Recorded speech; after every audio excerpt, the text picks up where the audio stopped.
बिस्मिल्लाहिर्रहमानिर्रहीम। अस्सलाम वालेकुम नाजरीन, आपको मोहम्मद सिद्दीक अंदर हम आपको बता रहे हैं नाजरीन कि इस वक्त मारूफ स्कॉलर और मजहबी रहनमा जिन्होंने 11 लाख से ज़ायद मुसलमानों को काफरों को मुसलमान किया और इस वक्त पाकिस्तान पहुंच गए। उनका शिद्दत से इंतज़ार किया जा रहा था और पूरी पाकिस्तानी कौम को उनका इंतज़ार था। वो इस्लामाबाद पहुंच गए और इस्लामाबाद पहुंचने पर उनका शानदार इस्तकबाल किया गया।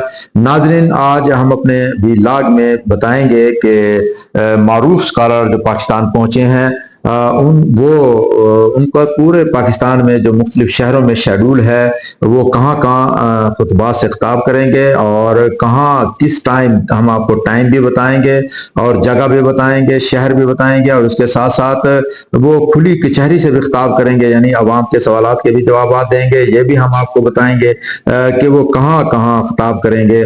नाजरीन, ये सब हम आपको बताएंगे। इस्लामाबाद पहुंचने पर शानदार इस्तकबाल और इस्तकबाल में जो यहाँ पर किया गया नाजरीन, वो वफाकी वजीर समेत जो मुख्तलिफ वजारत मजहबी अमूर के अफसरान थे, उन्होंने इनका इस्तकबाल किया और जाकिर नाइक, शेख जाकिर नाइक के साथ उनके बेटे शेख फाकिर नाइक भी हमरा हैं। और आज जब वो इस्लामाबाद इंटरनेशनल एयरपोर्ट पर पहुंचे तो वजीर आजम यूथ प्रोग्राम के चेयरमैन राना मशहूद ने हुकूमत की नुमाइंदगी की, उनका इस्तकबाल किया। जैसे ही वो एयरपोर्ट से बाहर आए तो बच्चों ने खूबसूरत गुलदस्ता देकर, फूलों का गुलदस्ता दिया जनाब शेख जाकिर नाइक को, और बहुत खुशी के साथ।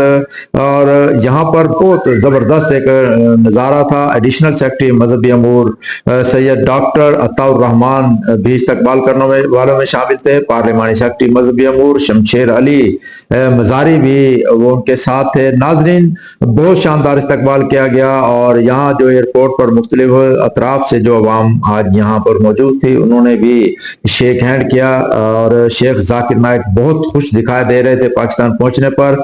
नाजरीन, ये देखिएगा, आपको आप देख रहे हैं ये वीडियो में कि किस अंदाज से उनके चेहरे से खुशी नजर आ रही है और बहुत बड़ा यहाँ इज्तिमा की सूरत इख्तियार कर गया ये जो उनका इस्तकबाल था। नाजरीन, शेख जाकिर नाइक मनाजरे करने में भी बहुत मशहूर हैं और मुख्तलिफ जो काफरों की तरफ से, गैर मुस्लिमों की तरफ से जो सवालात आते हैं उनका बड़े मुदल्लल जवाब देते हैं। 11 लाख से जायद लोगों को पूरे दुनिया में वो मुसलमान कर चुके हैं। बहुत बड़ा नाम है, बहुत बड़े शेख हैं, बहुत बड़े मजहबी स्कॉलर हैं नाजरीन। और इस वक्त पाकिस्तान पहुंच गए हैं। पाकिस्तान में वो 28 दिन क्याम करेंगे और 28 दिन का जो शेड्यूल है नाजरीन, हम आपको बताते चलें कि वो 5 अक्टूबर बरोज हफ्ता कराची में खिताब करेंगे बाग कायद में। बाग कायद में 7 बजे और हफ्ते को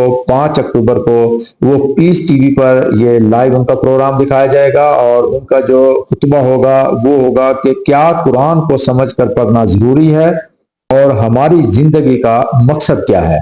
इस हवाले से वो खिताब करेंगे और 6 अक्टूबर को ही कराची में इतवार के रोज वो खुली कचहरी में मुख्तलिफ जो आवाम से मुलाकातें भी करेंगे और अवामी सवालात के जवाब देंगे। लाहौर पहुंचेंगे शेख जाकिर नाइक और हफ्ता 12 अक्टूबर को 6:15 बजे मीनार पाकिस्तान पर खिताब करेंगे और बहुत बड़ा अवामी इज्तिमा होगा यहाँ पर। और इसमें वो खिताब करेंगे अल कुरान आलमी ज़रूरत। इनका खिताब का मौजू होगा अल कुरान आलमी ज़रूरत और ये 12 अक्टूबर को मीनार पाकिस्तान पर। और 13 अक्टूबर को लाहौर ही में वो खुली कचहरी का इनेकाद करेंगे और खुली कचहरी में वो सवालात के जवाब देंगे। नाजरीन, अवामी जो लोग होंगे उनके जवाब देंगे और 2 प्रोग्राम्स के बाद वो इस्लामाबाद तशरीफ लाएंगे और इस्लामाबाद में 19 अक्टूबर को इस्लाम इंसानियत के लिए ना के जहमत, इस्लाम इंसानियत के लिए रहमत ना के जहमत, इस मौजू पर खुतबा देंगे और मुस्लिम प्रोफेशनल की जरूरत। ये साथ साथ उनके जो बेटे इनके साथ आ रहे हैं वो भी खुतबा देंगे और साथ शेख जाकिर नाइक भी खुतबा देंगे, मुस्लिम प्रोफेशनल की जरूरत। और ये इस्लामाबाद में जिना स्टेडियम स्पोर्ट्स कम्प्लेक्स में प्रोग्राम मुनक्किद होगा। पारा के नज़दीक है ये। یہاں پر یہ خطبہ دیا جائے گا، اور اس کے ساتھ ہی اگلے دن اتوار کے روز 20 اکتوبر کو 6:15 بجے جینا اسٹیڈیم یعنی اسپورٹس کمپلیکس آپارہ میں ہی یہاں کچہری منعقد کی جائے گی اور سوالات کے جوابات دیے جائیں گے۔ اور ناظرین، فیصل مسجد میں جمعہ بھی پڑھائیں گے 11 اکتوبر کو، اور یہاں عوامی اجتماع سے وہ کچھ دیر کے لیے خطاب بھی کریں گے، جمعہ بھی پڑھائیں گے۔